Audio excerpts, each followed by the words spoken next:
আসসালামু আলাইকুম রহমতুল্লাহ। সম্মানিত দর্শক শ্রোতা ভাই এবং বোনেরা, উত্তরা দিয়ে বাসায় যাচ্ছি ক্লাস শেষ করে। বামের দিকে বউবাজার, দেখুন কি সুন্দর করে বউদের জন্য বাজার সাজিয়েছে।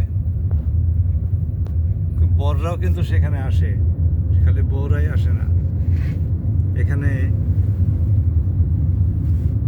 দেশি শাকসবজি, টাটকা মাছ, এ সমস্ত পণ্য পাওয়া যায় এই বউবাজারের উল্টা দিকে। সামনেই ঢাকা মেট্রো রেলের উত্তরা সেন্টার স্টেশন। যাই হোক, আমি যেটা বলছিলাম সেটা হলে আজকে ক্লাসে ইন্টারন্যাশনাল হিউম্যান রিসোর্স ম্যানেজমেন্ট পড়াচ্ছিলাম, আবার হিউম্যান রিসোর্স ম্যানেজমেন্টও পড়াচ্ছিলাম। দুইটা সেকশনে দুইটা টপিক পড়াচ্ছিলাম। তাহলে যেটা মূল বিষয় যেটা বলতে চাই সেটা হচ্ছে এই হিউম্যান রিসোর্স ম্যানেজমেন্টের রিক্রুটমেন্ট চ্যাপ্টার পড়াতে গিয়ে cyber space sources of recruitment একটা টপিক এসে যায়। সোর্সেস অফ রিক্রুটমেন্ট পড়াতে গিয়ে সাইবার স্পেস রিক্রুটমেন্ট সর্বশেষ যে পয়েন্টটা সেটা আলোচনা করছিলাম। আলোচনার এক পর্যায়ে মোবাইলে সার্চ দিতেই দেখা গেল বাংলাদেশে 2400টি সাইবার স্পেস রিক্রুটিং এজেন্সি আছে। খুবই আশার কথা নিঃসন্দেহে। হয়তো যারা রেজিস্টার্ড সেগুলোর সংখ্যাই এটা, আনরেজিস্টার্ড তাহলে আরও কত আছে। তো এতগুলো সাইবার স্পেস রিক্রুটিং এজেন্সি আমাদের দেশে থাকার পরেও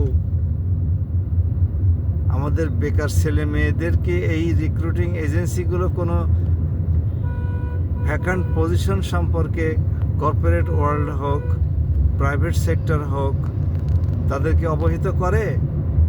তাদের কি তথ্য তাদের কাছে আছে?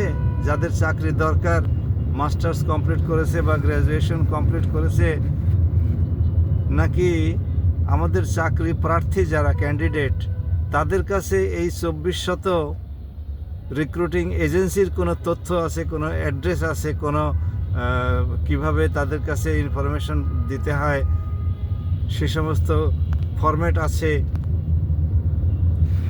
আমি যে ক্লাসে পড়াচ্ছিলাম সেখানে স্টুডেন্টদের কাছে এরকম কোনো ইনফরমেশন নাই যে এই 2400 রিক্রুটিং এজেন্সির কেউ তাদেরকে কোনো দিন যোগাযোগ করে তাদের কাছ থেকে তারা কোন জবে ইন্টারেস্টেড এই ব্যাপারে তথ্য নিয়েছে।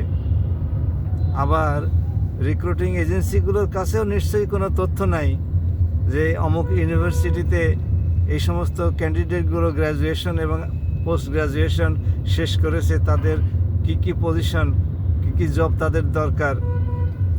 আসলে উভয় পক্ষের মধ্যেই সমন্বয় না হলে পরে 2400 কেন 5000 রিক্রুটিং এজেন্সি দেশে গড়ে উঠলেও রিক্রুটিদের না কোনো কল্যাণ হবে, রিক্রুটিং অর্গানাইজেশনগুলোরও কোনো কল্যাণ হবে না। এই দুইটি পক্ষের মধ্যে সমন্বয় করার জন্যে একটা ব্রিজ হিসেবে রিক্রুটিং এজেন্সিগুলোর কাজ করা উচিত। আমরা আশা করি আগামীতে এগুলো হবে এবং প্রার্থীরা কোথায় জব আছে সেটাও জানবে। আবার রিক্রুটিং এজেন্সিগুলো প্রার্থীদেরকে খুঁজে খুঁজে বের করে ওই সমস্ত জবে অ্যাপ্লাই করার জন্যে তাদের কাছ থেকে সিভি কালেক্ট করবে। আমরা কি সেই সুদিনের প্রত্যাশা পাবো কোনো দিন? আপনাদের কাছে প্রশ্ন রেখে আজকে এখানে শেষ করলাম। আসসালামু আলাইকুম।